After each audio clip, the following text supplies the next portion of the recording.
Alors la thématique que j'ai choisie pour cette deuxième séquence d'enseignement, c'est une thématique autour du conseil de classe. Donc c'est l'exercice de la démocratie à l'échelle de la classe.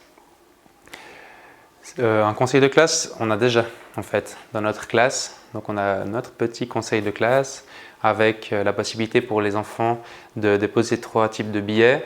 Je félicite en vert. J'ai un problème, mais pas un conflit, parce qu'on ne veut pas régler les conflits entre les enfants dans le cadre du conseil de classe. C'est des moments qui sont un peu stériles et puis en fait on peut très bien les régler avec d'autres moyens qui sont mis en place en classe. Et puis en fait les billets qui viennent le plus souvent, c'est les propositions. Et puis moi c'est les billets que je préfère parce que c'est là où les enfants identifient des besoins et puis se sentent en fait légitimes de les proposer pour influer sur leur quotidien scolaire, sur leur vie en tant qu'écolier, pas passif, mais en fait actif de leur scolarité. Voilà, prendre le PV, animer la votation et puis peut-être aussi faire un petit peu de régulation s'il y a du bruit, etc. Donc ça, c'était beaucoup moi qui prenais en charge. Arrivé à la fin de la 5e année, sachant qu'on a encore toute une année ensemble, j'estimais que c'était un moment opportun pour petit à petit, de manière progressive, lâcher un petit peu de mon pouvoir, de mon action sur ces choses-là et puis de le donner de plus en plus dans les mains de mes élèves qui seront capables de gérer ces moments-là de manière autonome et de se les approprier. Une amélioration de quelque chose qui est en place, donc le conseil de classe, on le vit déjà.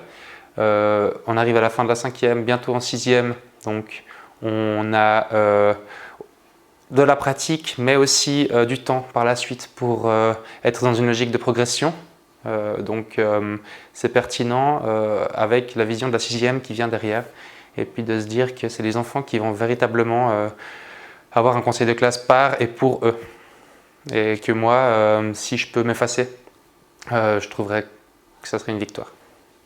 Alors l'objectif principal, c'est que les élèves, de manière autonome, soient capables de faire tourner un conseil de classe avec des rôles prédéfinis et puis des modalités qui ont été aussi prédéfinies. Le premier sous-objectif, c'est d'endosser une fonction, de pouvoir se dire là je suis présidente du conseil de classe, aujourd'hui je vais être secrétaire et puis sur la base d'un tournus où chaque semaine finalement c'est d'autres enfants qui prennent ces fonctions, d'être capable de collaborer. Le deuxième sous-objectif qui est un peu apparu en cours de séquence, j'y ai pensé en voyant, en me basant un petit peu sur nos discussions, c'est aussi d'arriver à identifier quelles étaient les émotions en jeu en fait, dans le processus démocratique, dans le fait de devoir prendre une décision en groupe. Donc le deuxième sous-objectif, c'est vraiment de se dire qu'est-ce qu'on ressent quand on gagne une votation? Comment on se sent si on s'est abstenu et puis c'est parti dans un côté ou de l'autre?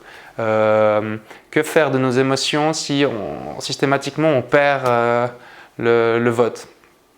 Et puis vu qu'on a travaillé depuis le début de la 5P sur les émotions, c'était aussi une manière de remobiliser tout ça, le fait de contribuer à des processus collectifs. Donc d'arriver à fonctionner comme ça en groupe et puis prendre des décisions. Donc voilà, on est vraiment dans le tir, dans une idée de démocratie où il y a du respect, où il y a de la compréhension. Dans le plan d'études, on parle de vivre ensemble, l'exercice de la démocratie, et puis il y a l'idée de participer à une démocratie active au sein de la classe et de prendre la responsabilité de tâches liées à la vie de la classe et de l'école. Donc comme moi je comprends la chose, j'ai l'impression que c'est primordial que nos élèves aient un rôle actif pour leur plaisir d'être à l'école, mais aussi comme compétence de citoyen de demain, de ne pas être passif, de ne pas être un mouton, de pouvoir sentir qu'on a un levier, qu'on a une influence sur les choses, qu'on peut améliorer son quotidien, qu'on peut croire en nos valeurs, qu'on peut se faire confiance. Cette séquence, elle permet de mobiliser les ressources des élèves de différentes manières. Déjà, ça remobilise certaines choses qu'on a déjà vues. Donc au niveau des émotions, l'identification des émotions, voilà, c'est quelque chose qui est en eux, qui est affiché en classe. Donc quand on réfléchit à l'issue d'un vote, comment on se sent à l'issue d'un vote, eh ben, ces élèves ont les ressources en eux ou affichées si jamais ils ont besoin de s'y référer pour pouvoir travailler sur cette thématique. La séquence numéro 1 sur les questions du genre, la discrimination, etc. À mon avis, ça va dans la même direction, dans le sens où chacun doit être traité de la même manière. Donc, en fait, on peut, dans une classe, avoir une voix qui compte autant que celle du voisin.